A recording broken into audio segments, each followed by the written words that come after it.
Lectura correspondiente a la campaña Espiritualidad emocionalmente sana por parte de la Iglesia de Cristo /Centro. Capítulo 9. A la diestra del Padre. ¿Por qué ascendió Jesús al cielo? Y así llegamos a la última obra de Jesucristo sobre esta tierra, su ascenso a la diestra del Padre en el cielo. Y quizás es el más misterioso de todos los eventos que hemos visto. Primero, por supuesto, la ascensión fue enigmática para los discípulos que la presenciaron. Probablemente fue el milagro más inesperado de todos los que habían visto. En Hechos, capítulo 1, versículos del 9 al 11, leemos: Habiendo dicho esto, mientras ellos lo miraban, fue llevado a las alturas hasta que una nube lo ocultó de su vista. Al ascender al cielo, los apóstoles permanecieron viendo los cielos como un venado mira los faros de un auto, sin comprender lo que estaba pasando. Ellos se quedaron mirando fijamente al cielo mientras él se alejaba. De repente, se les acercaron dos hombres vestidos de blanco, que les dijeron: Galileos, ¿qué hacen aquí mirando al cielo? Este mismo Jesús, que ha sido llevado de entre ustedes al cielo, vendrá otra vez de la misma manera que lo han visto irse. No estamos completamente seguros qué estaban pensando los discípulos al contemplar las nubes, pero los dos ángeles tuvieron que darles un suave regaño. «Despiértense, hombres», decían los ángeles. Jesús se fue, pero un día regresará y hasta entonces hay mucho trabajo por hacer, así que apresúrense. Obviamente, los apóstoles estaban contemplando el significado de todo esto desde el momento en que sucedió. Pero la ascensión también es algo desconcertante para nosotros, y para nosotros la pregunta no es tanto qué sucedió, sino por qué sucedió. ¿Qué impacto tiene esto sobre nuestras almas y sobre la forma en la que vivimos? Por supuesto, es lógico pensar que si Jesús descendió en la encarnación, tarde o temprano ascendería. Pero a simple vista, no es muy evidente cómo la ascensión afecta nuestra salvación y la manera en la que vivimos. En realidad, el efecto de este evento es enorme. La ascensión, cuando la entendemos, llega a ser un recurso importante e irreemplazable para nuestras vidas. Es un recurso que ninguna otra religión o filosofía nos puede dar. Entonces, exploremos lo que los apóstoles con el tiempo comprendieron y que registraron en varios lugares del Nuevo Testamento. En primer lugar, analizaremos lo que la ascensión es a nivel teológico y luego veremos qué significa para nosotros en la práctica.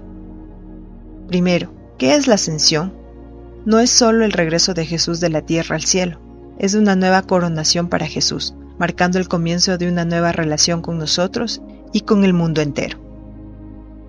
Comencemos pensando en lo que no es la ascensión.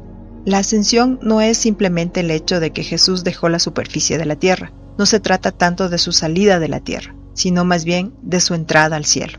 ¿Recuerdas que el primer ministro de la Unión Soviética dijo en 1961 que su piloto había ido al cielo y no vio a Dios allí y que, por tanto, era probable que Dios no existiera? Eso revela una comprensión de la ascensión al cielo como un cambio de altitud, tal como pensar que Cristo y el Padre están en algún lugar del espacio exterior. Ahora bien, la Biblia sí habla sobre los cielos, cuando en el Salmo 19 habla de los cielos, el sol, la luna y las estrellas cuentan la gloria de Dios.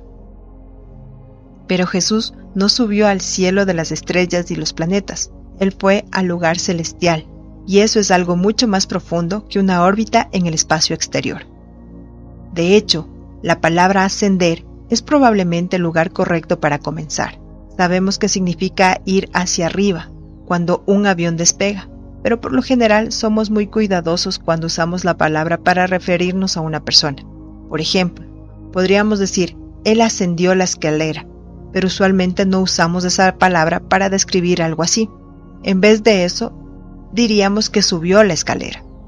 Pero sí usaríamos la palabra para describir una coronación.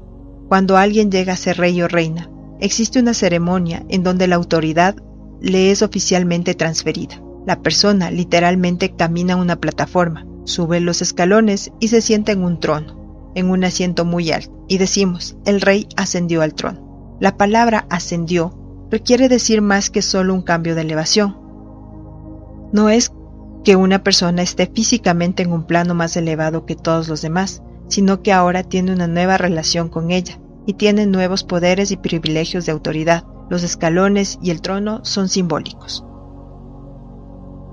Si viajaras a Londres y pudieras encontrar la silla del rey Eduardo en la abadía de Westminster, la cual ha sido utilizada en las coronaciones de los reyes y reinas de Gran Bretaña por los últimos 800 años, si literalmente subieras esos escalones y te sentaras en ese trono, no significaría que ya eres parte de la realeza. Por cierto, probablemente te sacarían a patadas de la abadía. El punto es que ascender a un trono no se define por un cambio de elevación física, aun cuando esto sucede en la ceremonia, sino más bien por un cambio en el estado legal y relacional. El hecho de subir y sentarse en el trono no convierte a nadie en monarca, y una persona podría llegar a ser monarca de Inglaterra sin llegar a sentarse en esa antigua silla.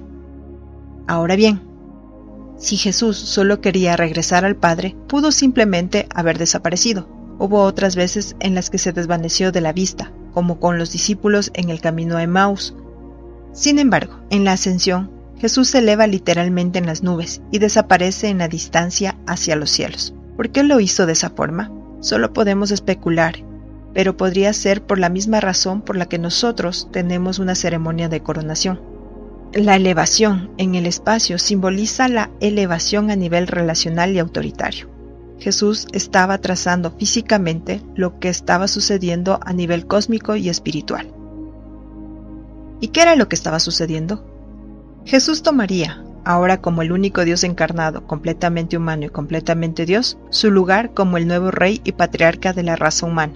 Aquí es donde la teología cristiana puede llevarnos a los límites de nuestro pensamiento e imaginación. Cuando el eterno Hijo de Dios se hizo carne, llegó a ser completamente humano. Aparte de ser vulnerable, sujeto al sufrimiento y a la muerte, Jesús estaba confinado por el tiempo y el espacio. Incluso después de su resurrección, vemos que Jesús fue tocado y también comió. En Lucas 24:39, Jesús dice: «Un espíritu no tiene carne ni hueso, como ven que los tengo yo», demostrando que seguía teniendo una naturaleza humana. Sin embargo, Jesús había cambiado en ciertos aspectos. Ahora lo vemos atravesando puertas cerradas, Juan 20:19, y desaparecer, Lucas 24:31. Su naturaleza humana sigue siendo humana, pero ha sido transformada. Entonces aquí tenemos una imagen de nuestro propio futuro. Pablo dice que Jesús es los primeros frutos de los que murieron. 1 Corintios 15:20. Aquellos que creen en Jesús, al final serán resucitados como Él lo fue. Tomado del libro Encuentros con Jesús de Timothy Keller, editorial Poema Publicaciones.